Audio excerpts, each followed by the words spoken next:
Теперішні події складаються у певну мозаїку. Кремль прагне перевести внутрішні українські суперечності у гарячу фазу. І справа не у місцевих чи якихось інших виборах. Ситуація нагадує кориду, коли всі реагують на плащ Тореадора. А насправді слід дивитись за шпагою. Росія стрімко нарощує свою реальну, а не символічну присутність в Україні і заздалегідь готується до години Ікс. А українська влада готова боротись з опозицією, а не відповідати на цивілізаційний виклик, маючи до того ж повну владу в країні.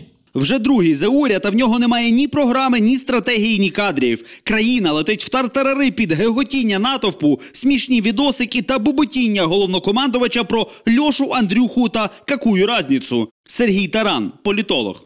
Про те, як Кремль закладає в Україні передумови громадянського конфлікту, граючи на слабкостях, недалекоглядності і емоційності української влади, будемо говорити з правником, діячем російської опозиції Марком Фейгіним.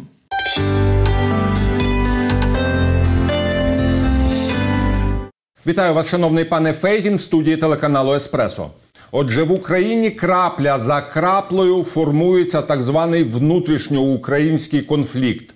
І ми розуміємо, що радше всього він диригується з-поза меж країни. Йдеться і про справу Стерненка, і про справу Порошенка. І ми розуміємо, що подібні справи будуть дедалі більше заводити ситуацію в глухий кут. Сейчас ситуация-то хуже, чем она даже была при прошлой власти. Вот это надо понимать. И поэтому пытаться исполнить свои предвыборные обещания не в части самой существенной, самой главной, касающейся экономики, а в части преследования прежней власти, мне кажется, что это скорее политический заказ. Более того, свидетельством этому является то, что, понимаете, в угоду этих дел меняется власть в той же Генпрокуратуре, в тех же силовых органах выгоняются те, кто говорят, что по закону преследовать не за что. Ну, конкретно по тем вмененным им обвинениям. Это говорит о чем? О том, что вопрос продавливают, понимаете? Но вы меня извините, вы что, собираетесь компенсировать тем, что у вас нет успехов, впечатляющих в экономике именно подобного рода вещами? Звісно, є ще так званий російський бенефіціар, тому що мало хто звернув на це увагу, але в ноті російської МЗСу, котра, умовно кажучи, підбивала підсумки річниці президента Зеленського, було чітко вказано, доки так званий в лапках казнократ Порошенко перебуватиме на волі. Парадоксально, что те указания, которые дает московская власть, почему-то, пусть даже и не очень успешно, но власть киевская бросается выполнять. Вот, ну, можно не связывать эти вещи, но по существу своему преследование прежней администрации, первого лица и так далее, в общем, очень похоже на выполнение такого заказа. Тем более, вы понимаете, какая вещь. Ведь и успехов в области борьбы с войной, так сказать, за мир, то, что, так сказать, Зеленский обещал там за год решить эту проблему, это ведь тоже нет. То есть за что, собственно говоря, что на что обменивается? Что Москва прекратила войну, что нет боевых действий? Какие указания своему фактическому противнику военному может давать кремлевское руководство через свои заявления Министерства иностранных дел? Ну, выглядит же парадоксально. Вот. И поэтому с этой точки зрения мне кажется, что основание для того, чтобы обвинять киевскую власть, что она связана тесными нитями политическими, экономическими, материальными всякими бизнес-отношениями с Москвой, эти основания появляются. А потом, вы понимаете, я бы вот хотел коснуться еще и такой стороны. А что в мире? Какова поддержка, вообще говоря, Зеленского и его, так сказать, администрации, его чиновников, его правительства вообще в мире?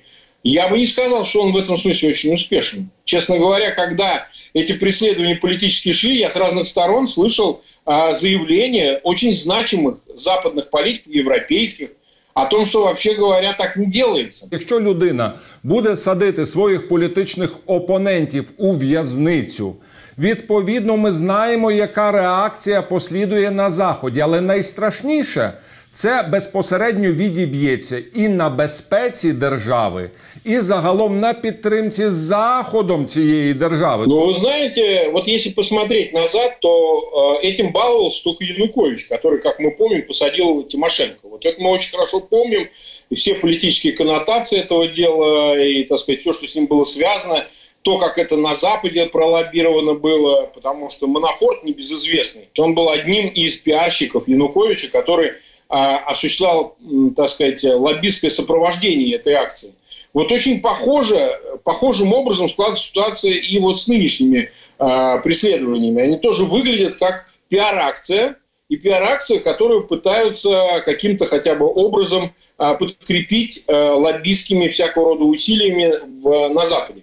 Мы знаем, что уже публично, что Зеленский тесно связан с окружением Трампа, ну и с самим Трампом поскольку. Он сделал окончательную ставку на победу Трампа на ноябрьских выборах в Соединенных Штатах Америки 3 ноября. У меня такой риторический вопрос. А если Трамп проиграет? Вот сейчас он уступает 15% пунктов. Да, до выборов еще до ноября достаточно времени. А если он проиграет, и вот эти чемоданы на Байдена и все остальное, то, что передавалось, возбужденное дело на Байдена, тут суд, по-моему, что ли, в Украине, не помню даже какой. Я думаю, що Байден не забуде Володимира Олександровича Зеленського і його, скажімо так, команду. Я вам скажу так, что, ну ладно бы Владимир Александрович был бы Гавелом, которому нечего предъявить. Но Владимир Александрович совсем не такой. У Владимира Александровича у самого уже полно скелетов в шкафу, понимаете? И в этом смысле, так сказать, смена администрации в Белом доме в Вашингтоне не грозит ему ничем хорошим. Как минимум, если вдруг все-таки такая смена произойдет, и Трамп уйдет из Белого дома, то он свою вот эту маленькую, вот эту крышу он потеряет. Странно, так сказать, что это не воспринимается как реальная угроза его власти, прямая угроза. Потому что прикрываться ему тогда можно будет только и исключительно отношениями с Москвой. А Москва, вы знаете, она такая хитрая. Она, так сказать, когда надо будет, сольет Зеленского первым. Понимаете, еще будет улюлюкать. Ну, у мене є перечуття, що якраз і триває підготовка до сценарію зливання Зеленського. Звісно, він про це і не здогадується. І, відповідно, в годину Х, коли там, не знаю, станеться та чи інша політична чи парламентська криза, от тоді от проявляться в усій красі прокремлівські, парламентські і непарламентські сили, які просто накинуться на Зеленського і почнуть його шматувати усіма можливими шляхами. Але захищати його ніхто, напевно, і не вийде, попри те, що б вони йому зараз не обіцяли. Никто действительно за Зеленского не выйдет, потому что для этого нужна активная, идеологически артикулированная позиция. Либо с Запада, либо с Востока, понимаете? Такая, чтобы было за что бороться. И поэтому Зеленский, теряя, а он сейчас теряет, кстати сказать, поддержку Болота из-за того, что голоса его явно из-за слабости переходят к пророссийской части. Вот на местных выборах в октябре я ожидаю, что действительно может случиться катастрофа, особенно на юго-востоке, на юге Украины, в областях там где-нибудь в Одессе, в Херсоне и так далее. Еще неизвестно, какие силы к власти придут там, на местных выборах. Ну, я не берусь прогнозировать, прогнозы вещь неблагодарная, но потому как складывается ситуация, явно партия «Слуга народа», президентская партия Зеленского, она явно проигрывает именно в этих своих регіонах, де имела максимальну підтримку. Мову на хліб не намажеш, і відповідно Болото зараз каже, чекайте, так намазуйте на хліб щось інше, давайте намазуйте, а ті не намазують, розумієте? І відповідно всі відходять від нього. І в мене є побоювання, що можливо в нас будуть також і дострокові парламентські вибори. Они-то как раз ждут от Зеленского успехов именно в экономической сфере. Ну, конечно, они ждут и борьбы с коррупцией, и всего остального, но прежде всего для них важнее всего улучшение собственной жизни, социальной жизни. А этого Зеленский, как бы он того не хотел, а я уверен, что он хотел, конечно, но он этого не дал. Там другой вопрос, почему он этого не делал. Не смог, не сумел, не умел никогда. Это другой вопрос, понимаете. Все-таки жизнь показывает, что из актеров в политические управленцы такого уровня просто так не прыгнешь. Понимаете, это очень дорогой опыт. Обрести его уже на должность первого лица в Украине. Это не кино. А жизнь вот так вот это показывает. И поэтому, конечно, если в ближайшее время ничем не грозит Зеленскому в этом смысле хорошим, как минимум до выборов местных в Украине, до выборов президента США, новой администрации, которая финансово просто может помочь или не помочь, дать денег Украине или не дать, повлиять на новые транши МВФ или не повлиять, понимаете? Так вот, эта ситуация не улучшится до конца этого года, учитывая все эти политические обстоятельства. И если она не улучшится, не очень понятно, что Зеленский на втором году своего президентства будет обещать и что он будет давать вот прежде всего своему ядерному электорату, который такі надіжди з ним зв'язував. І президент Зеленський має якнайшвидше, власне, реагувати, заявляти і конкретно визначати свою позицію. А замість того ми бачимо, як ситуація розкачується і задіюються абсолютно неприйнятні проросійські сили. Он будет продолжать качаться между разными, так сказать, полюсами. Для него очень выгодно, чтобы глава его администрации, глава офиса президента Ермак был абсолютно промосковским. А некоторые действия, которые мы наблюдали по поводу Минских соглашений, по поводу обеспечения работы нормандской четверки, вообще напоминают, что, говоря не очень понятно, офис президента, он за кого? За Украину или за нечто другое, выразимся так. Одновременно с тем, ну, я еще раз повторяю, а кто, собственно, представляет прозападные силы в окружении, так сказать, президента Зеленского? Казалось бы, это Саакашвили. Но я вот буквально вчера читал, Саакашвили снова недоволен, ему не дают работать. Опять выбрана какая-то часть из этих 5 главных семей олигархических, и они определяют, ну, по меньшей мере 2, там, Ахметова и Коломойского, отчасти Пинчука, определяют политику правительства и всего остального. Это где это здесь место для Саакашвили? Мне просто интересно. Для как прозападного такого реформистского элемента всей этой политической архитектуры. Где он? У меня складывается впечатление, что Саакашвили-то взяли для того, чтобы как раз обеспечить этот фасад. Показывать, что смотрите, у нас и эти тоже есть. Почему вы нас обвиняете в промосковских настроениях? Мне кажется, что здесь просто политическая игра. И она чревата вообще очень неприятными последствиями. Весьма.